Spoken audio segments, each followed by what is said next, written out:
Aí pessoal, olha o que tá acontecendo aqui na obra. Olha o que tá acontecendo aqui. O patrão não pagou.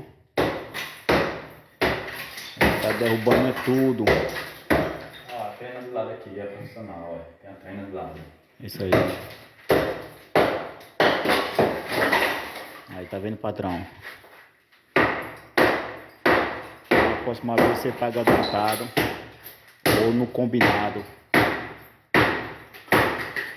Mas não deixe nunca um profissional passar raiva.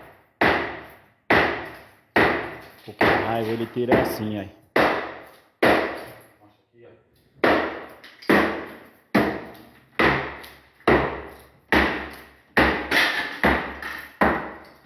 Aí toda prontinha, só faltava só reajuntar mesmo aqui, reajuntar as juntas e tava entregue.